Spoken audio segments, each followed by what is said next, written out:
All right, welcome to today's class. Today we're going to be talking about lifecycle hooks, directory, and template reference under our Angular fundamental. These are part of what you need to know as a developer using Angular to build user interface. And by the end of this class, you'll be able to use component lifecycle, manipulate the DOM through the Angular lifecycle, and at the same time through the directory, and you'll be able to work with the templates in Angular. And we're going to be starting from the lifecycle. So what is lifecycle? Every Angular component you're going to be working with undergoes stages. And through these stages, you can hook into what we call lifecycle, which is what is going on with the component. So through this lifecycle or through these changes, you can perform some action. For example, you can initialize your variable or get the data from the API and so forth like that. Again, through this life cycle or through these changes that your component undergoes through, you can detect whether something has changed from your input or not. And at the same time, through this life cycle or changes, you can remove some stuff when that happens on the page. And majorly in Angular, we have these four major lifecycle hooks that you're going to be using. This is not all, but these are the four major one that you're going to be working with. Most especially this ng on init and this ng destroy, and later on too, we're going to see this ng after view init. And when are you going to be using any one of them? For example, like ng on init now, you use this to fetch data or to set up your variable anytime your component loads. So this is going to get fired once after your component loads on the page. So once you see your component on the page, it fires this event, then you can now hook into it and do something that you want to do with that your component, because it's not every time you are going to be initializing your variable the way we are doing it before. Sometimes it's only when your component initialized, that's when you want this thing to be set up at that point there like that, because that's where some things are going to be available. Again too, when you want to do some initialization, some of them have to come inside this ng after view init that we're going to be seeing later on when we're talking about these few child or few children are there like that. And for this ng destroy, so on destroy, you can hook into it and tell Angular that before it destroy your component, we use ng on init when your component is being created, when it's coming to the screen, and when your component wants to leave the screen or when it's being destroyed, we can use this ng on destroy to tell Angular to do something for us just before it's removed. The element is going to get removed, but before it remove the element, we want to do something. And what do you want to do? We normally use it to unsubscribe when you're dealing with API later on, or we can use it for cleanup, which is for the API, or when you're using something like setting server or some any other external connection that you're using in your component. Because once the component destroyed, there's no way all those external things that you're using your component are going to know that this component is no longer using it. So you need to remove some of them manually. But how do you know when your component is leaving so that you can remove them? Then we can hook into this life cycle that the Angular is giving us anytime it wants to destroy the components. And for these ng on changes, you are going to be hooking into this when you want to react to changes that are coming from the input. So when you use your component in a parent component there, and that parent component is passing some input down into your child component, so you can use this ng on changes to hook into the Angular system of this input or this lifecycle, and it's going to trigger this ng on changes anytime any of those inputs change. So anytime any one of them change, then it's going to fired, and once it's fired, then all the hooks or all the stuff that you put under this ng on changes is going to run all of them. But everything I've been saying since, let's even see them in action. So here in our code, I've already set up lesson 3 there. Lesson 3 is there, but now I have something inside it. And inside the app, I've already disabled lesson 1 and 2 so that we only focus on lesson 3. As you can see on the page, I only have lesson 3 showing up. And inside this app at the top too, I've rebranded the stuff. So it shows the title, which is Hello Angular Playground, because this our repo is all about playground in Angular. So we're going to be using this router later on there, which is going to be part of the next class where we're talking about routing and forms there. And then I'm using this lesson 3 so that whatever I have inside lesson 3 are going to appear on the screen. You know, the only thing Angular knows about is our app. So inside this our app now, we're using lesson 3 components so that we'll be able to display it on the screen. And when you display your component like this, they undergo through series of life cycle. One of the life cycle is ng, or when your component is first initialized. So when it's first initialized, the Angular is going to fire this our ng on in it, and we cannot do anything we want to do inside it. But I'm not going to be doing it directly inside this lesson 32. I've already created a component for that, which is this ng lifecycle. This is where we're going to be doing all those checking, and as you can see, it's part of the component, just like all these conditional statement and loop control flow. So I use ng, which is Angular. So this is the short form of Angular. So when you see it in the code later on, we are using some library. They are using ng. Ng is just mean Angular. So they short it to into Angular there like that. Anything related to Angular or some library you'll be using later on, you always see that they have ng in their name, which signifies Angular like that, which is picked. So you have Angular. So the ng here is just picked and remove the other one like that. So that's the meaning of ng. Just mean Angular life cycle. So I'm not typing any full. I just put ng there like that. And this is our component. So we have the TS file and we have our template file. And as you can see, nothing serious there. It's just a div with this text, which is what is showing right now on the screen. So this blue area is a component that we are going to be using there like that. And how do you hook into all these life cycle that we have? So we're going to be starting with the first one, which is this ng on init, which is one of the basic life cycle that you're going to be using there. So to hook into it, we are going to use ng on init like this. So it's going to do something for us. For example, console log ng life cycle component initialize, or yes, so that's the init there. It's just initialize. So ng life cycle component initialized like this. So it's Angular will fire this. So here now, inside this my component, I'm hooking into this life cycle.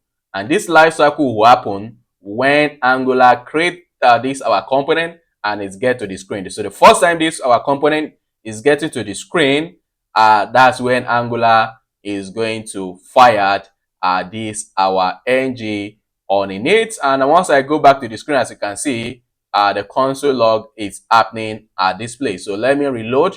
And once I reload again, because the component has gotten to the page, you see that it's going to console, or it's going to perform whatever you put inside this ng on init.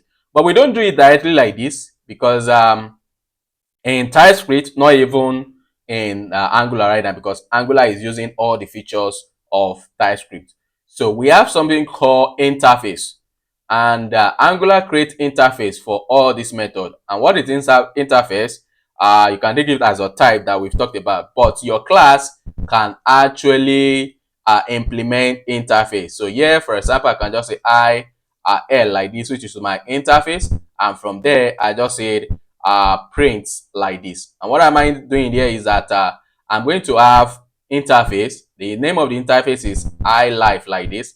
And then this component, I can talk to it that, okay, this component can implement this interface. And when you say something is implemented, it means whatever you define inside this your interface, your component must have all of them. That's what we call implement. So you must implement everything you have there. So inside this my interface is going to have message. So what I mean is that any comp or any class that is going to be implementing this interface, they must have all the stuff that we have inside it. And how do you talk to your component to implement them? So you come here, you have implement, then you mention the name. And as you can see right now, it started showing error. And this is the advantage of it here, because at this point, you know that there is something you need to do. If you don't put this and you need all this message and print in your component, TypeScript doesn't know about that. It will not warn you. And if you are trying to use them later on, it will tell you that all those things doesn't exist. So you can use this implement to enforce, to create the type that, okay, this particular component, it must implement everything that we have inside this interface. So here it will implement the message, it will implement this print there. That's why it's complaining. So if you look at it, the class, whatever storing, so it does not yet implement. So you need to implement message and needs to have. So that means this our component must have that message in this structure, and it must have this particular one. So this is a method. That's why it is like this. Or if I want, I can just do it in this way. So it is going to be the same thing. So using the arrow method like this, but I'm going to be using the other method there like that. So which means here in our component must have message in this way, which I'm going to set to testing. And again, this our component, we must have this print. That's what interface means. As you can see, since we've implemented all the data or all the types that we have, or all the necessary stuff that this interface is having, so our class and TypeScript is going to be happy. But if I remove this like this, everything will still work. But the problem is that if I, maybe somebody later deletes this stuff there like that, it doesn't complain because it doesn't know that that thing is enforced. But here now, if I come back to this place and use implement I live like this, you see that you start complaining. So if anybody comes to the component later and delete what they are not supposed to delete, component is going to complain that that thing is actually needed inside this component. So that's where this implements there. So again, to Angular give us some interface that we can use to enforce all this our life cycle, just like the way I created my own custom one here. So Angular gave us the interface that we can use to enforce that the user of this component, or whatever is going to be working on this component, actually have this implemented. So if I comment out this one, you see that nothing is happening. Angular is not going to complain.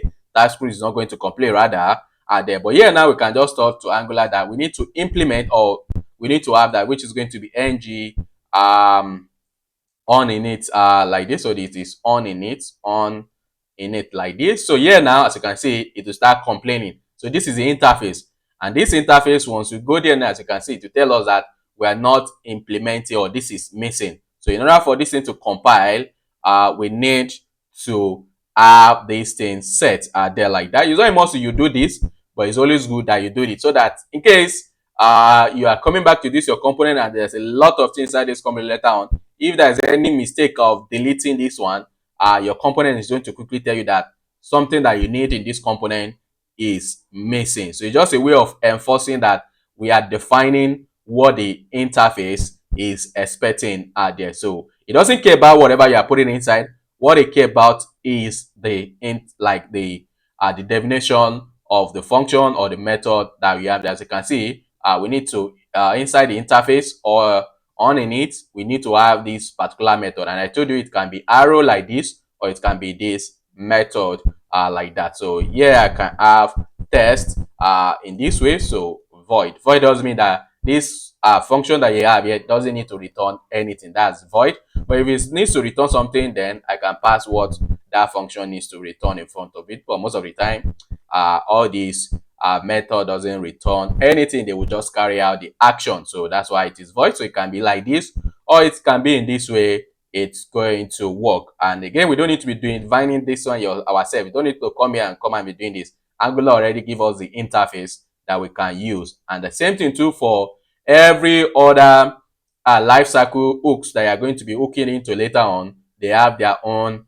interface that you can implement. And if you have multiple, then you're going to put all of them by separating it with commas. So if you want this component now to implement on init, and at the same time to implement iLife, so I'm just going to put all of them here. So what this means is that this component must satisfy, or it must implement everything from here, and at the same time, it must implement everything for you. As you can see, the only thing we implement is the one for this, but we did not implement the other one. So in order for it to work or TypeScript to be happy, we need to implement the message which is coming here, the print, and at the same time, the test are like this. Don't need to specify the type, but it's just a way to make sure that you are satisfying the ball. If you don't put the type there, TypeScript is really smart. It will figure out based on whatever you are returning here or whatever you are doing there, whether you are doing it right or not. But if you want to enforce it, then you can always put the type here, so that if somebody is doing something else here, maybe somebody is now returning to or doing something, as you can see, it will complain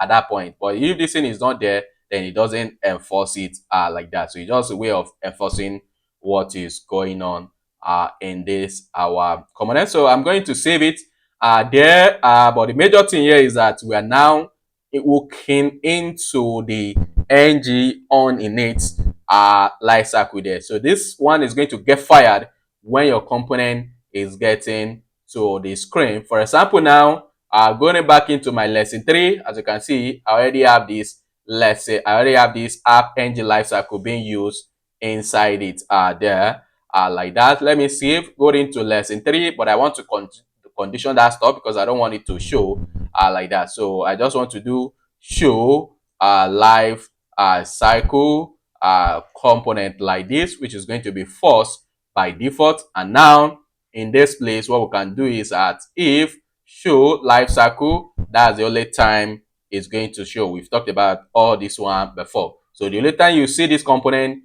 is when this particular stuff is true like that. And once I save this in and go to the screen, as you can see, it's no longer there. And since the component is not rendered, as you can see, there is no console at all, because the only time it's console is when this component get to the screen. So the first time, whenever you're using it, the first time it's getting to the screen, is going to fire this life cycle, even though it's here, but because it's not on the screen yet, so Angular has not created it. And since it's not created and it's not on the screen, then there is nothing happen with this on it. As you can see, we did not initialize the stuff.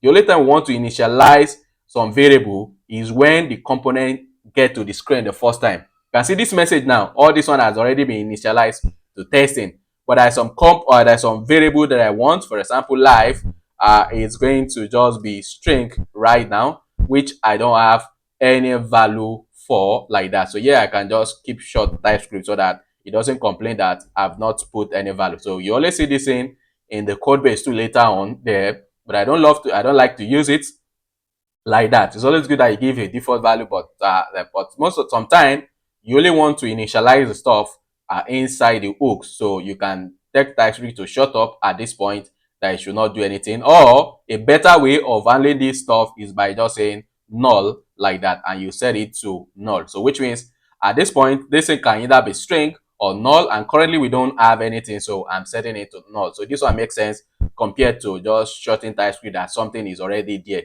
because we know that nothing, what you're just saying that TypeScript shut up, something is already there, but we know that nothing is there, it's just undefined. But yeah, being explicit is better than implicit there, that it's going to be happening, because you're going to access what. Then it's only when this component comes in that we want to initialize it, or you want to put something inside it. If you go to the page, nothing will happen. Will not do, the component will not do all this stuff at all, so it will not initialize it at all. The only time you need to do it is when the component get to the screen for the first time. And how do we make this component to show? So that means we need to turn this into, we need to toggle this stuff. And as you can see here, I already created these two buttons that I will be using, and the one that I need right now is this toggle child. So anytime I click on it, it will toggle, and you know toggle means you change between two states, true or false, there like that, based on what is there before. So I will go into lesson 3, and here now I'm going to have a method, and the name of the method is going to be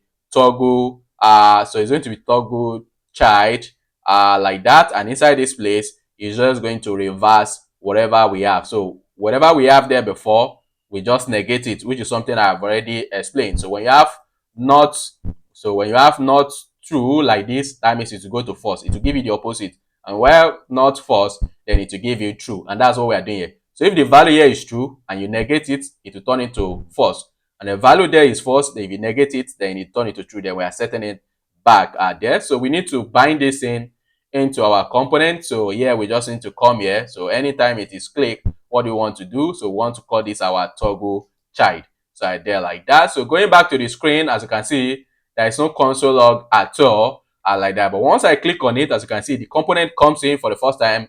Then the life cycle, which is engine in it, is going to fire. And once it's fired, then inside this stuff, we are initializing the live to initialize. So it will remove the null and change it to initialize here like that. Again, too, what if your component is leaving? For example, here now, if I click on it again, as you can see, it destroyed the component and it removed it from the page. So what if you want to listen for the life cycle when your component is being destroyed? That's where this ng on destroy comes in. So this one allows you to listen or to hook into the Angular lifecycle of when the component about to be destroyed. So when it's going through the lifecycle of destroying the component, so we can hook into it and do something at that point. So here too, we can put the interface there so that this we enforce it. So what we can just do here is so on destroy like that. So these are the interface. All the interface start with on, then followed by the stuff. Then when you want to implement, then it started with ng. So when you're doing implement, it started with ng, then followed by the same kind of interface that you work with. So ng is just Angular on destroy, or which is the same thing as this thing there like that. And from here, what do we want to do? So this dot live, so we are setting it back to null. So anytime we remove this component, we return it back to null like that. So which means I'm doing some cleanup, and again too, I can just do some console log here like that. So you go to the screen, and once you look, as you can see, ng destroy or ng init did not run at all because the component is not even on the screen. The only time ng destroy will work is when the component is already on the screen, then you are now removing it. If it's not even there at all, so it will not even, because there's nothing to do because it has not been on the page. So here now I can toggle it in. As you can see, the only one that runs here is the ng lifecycle component init, which is this ng on init that we have here, and now it has set up this our live, which is something we can display in our template. So here we can just display the stuff which is going to be live like that. So save it. By the time I go to the page, as you can see, it have that initialize in front of it. Let me put column like that, and again we have initialize. Again too, once I toggle it, as you can see, the component is leaving. So but before it leaves, it will call this our destroy, which is this life cycle here. So it will go through this life cycle, and from there we'll hook into it and we'll do something. So before the component leaves, we destroy some stuff we don't need, and later on when you need it, when init initialize, destroy, ng destroy, we use it to remove or to reset whatever we've done in our component, so that by the time the component is coming later on, it have a new slate. Even though by default, if you don't do this, all your variable will be destroyed by default. But when you are using something outside of this component, there's no way the outside world will know that this component is leaving. So anything that is coming from outside, Angular will not destroy them. The only thing it will get destroyed by default is whatever you have inside your component that you design inside your component. So when that component is destroyed, everything too will be destroyed. But if this component is now using something that is coming from a services, from different services later on that are not inside this component. So since those services are not created inside this component, Angular is not going to destroy them. So you have to do that cleanup yourself manually, and you can use this ng destroy to hook that when this component is leaving, all those external stuff you are using to, you want to destroy them or you want to reset them there. This is just the sample here, but by default I don't need to be doing this. Once the component destroyed, all the same will go back to its normal original value like this.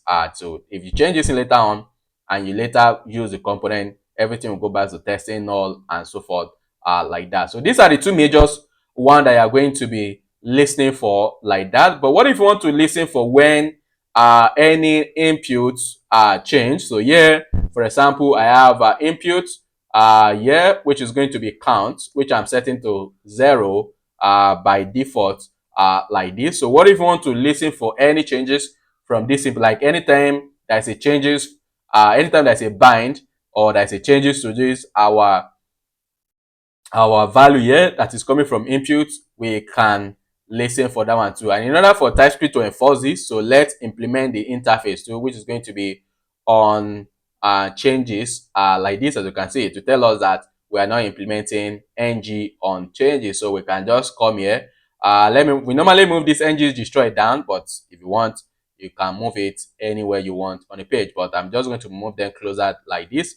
Again, we have ng on changes, and again, this one is receiving, so it's going to give you what changed, because now all this one is not giving you anything. You just want to do something. As you can see, it is void, so there is no parameter. The same thing too for the destroy, there is no parameter. But for these changes, you need to know what changed, because you can have multiple inputs. For example, inputs like this, we're going to have name, which I'm setting to empty, like this. Again too, we can have input, which is going to be age, which I'm setting to 0 too. So when this life cycle fired, there like that, when this life cycle hook fired, how do you know what changed? Is it count that changed, or did it even change? Does the value change from 0 to another one? What is the previous value? What is the new value? And so forth like that. So these changes is what you are going to use to know what or goes there. So if you want to have the typing, so that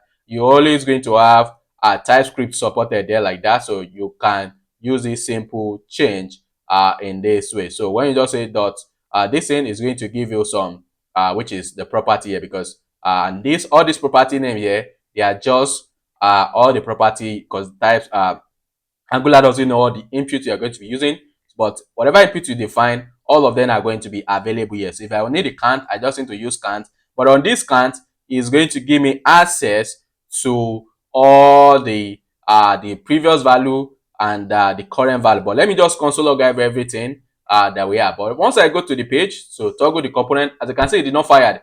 Why? Because all the input here, there is no bind into them where we are using it. As you can see, we did not bind any to any one of them, and since there is no binding, that means there is no changes, and since there is no changes, then there is no fired of these ng changes. So in order for us to see this one in action, we need to bind some of this value there like that. And one of them that I want to bind right now is count, which I can just set to some random value right now. But you know, it will not accept it, because can you see?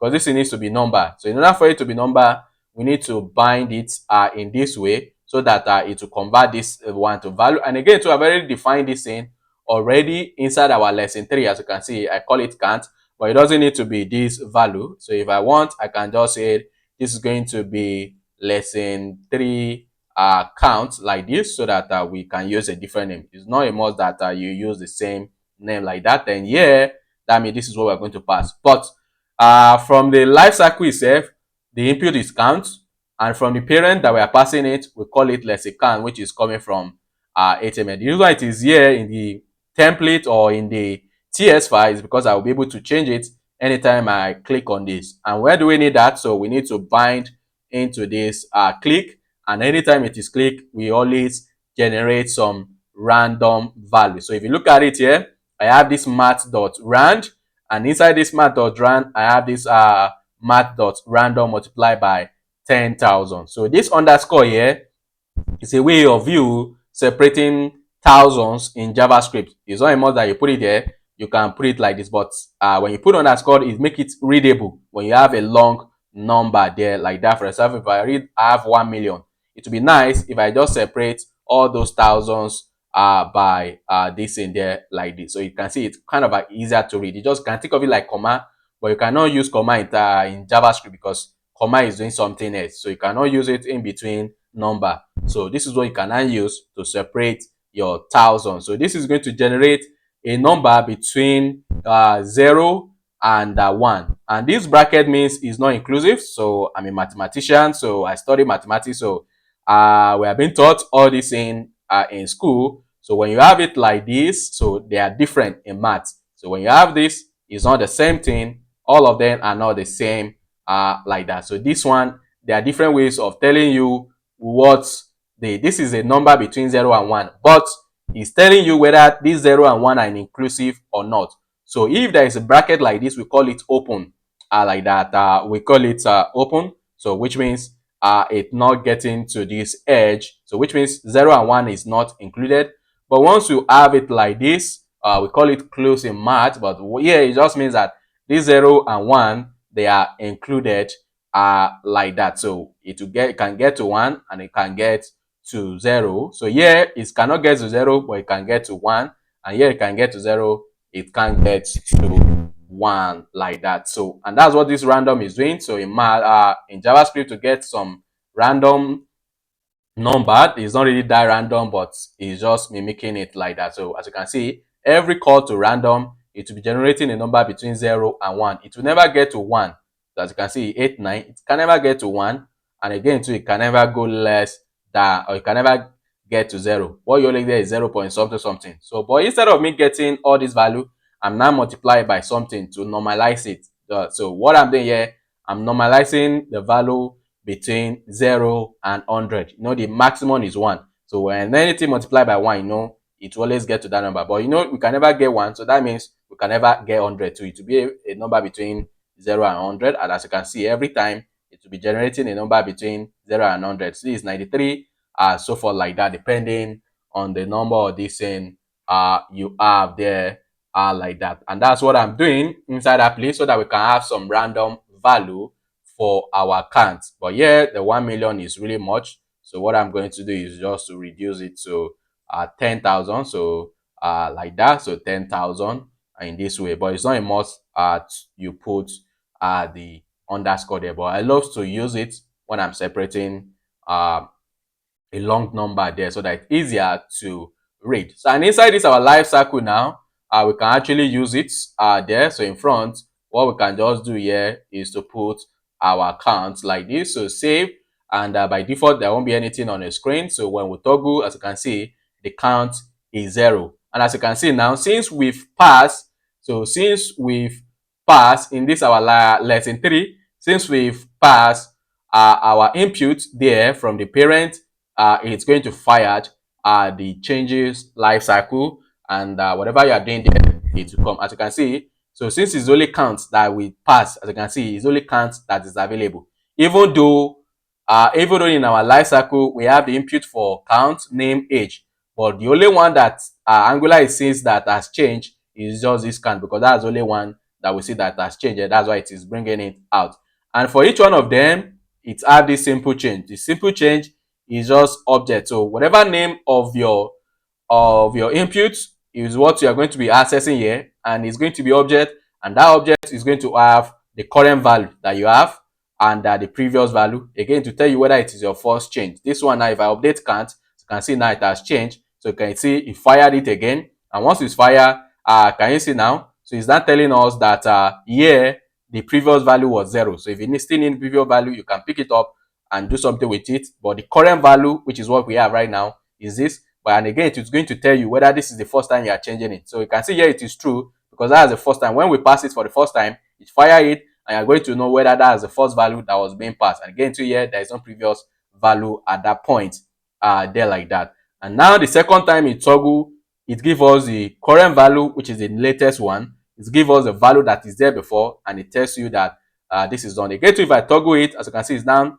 9,4 like that. So clicking on this and going there, as you can see, it tells us this, that's the previous, because that was our previous value, and this is the current value. So from there now you can do something anytime this your input change. If it is age too that we want to do, so here I can just come, age is just going to be 33 like this. So save. Once I go to the page now and reload everything so that we start from scratch, so toggle it, you see that now we have because those are the tools that you are passing. So any input they are passing from the parent, those are the one your ng changes there is going to give to you, and it's now left for you to decide on what to do based on those values, like the current one and the previous one there. Maybe you compare it. If the previous one is not the same thing as current one, then you want to call your API like that. But most of the time, we're not going to be doing it in this way. I'm just showing you some of the common life cycle that we have there. For this one,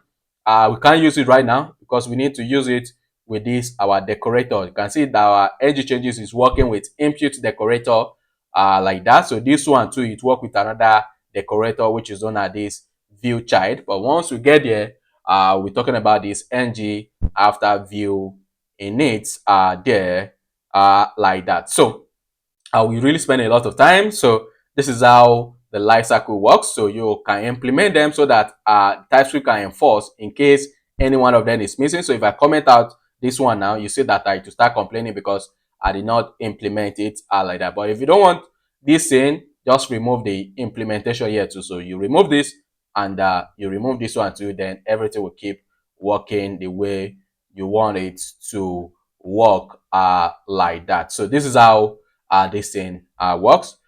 But we're going to be talking more about them later on when we need it. So right now, I'm moving into directive. So right now, I'm moving into directive. But before I move into directive, so I think I should stop. No, I don't need to. Let me stop recording this class so that I want to split the videos into multiple classes. So let me stop the video here and I will start another video for the directory.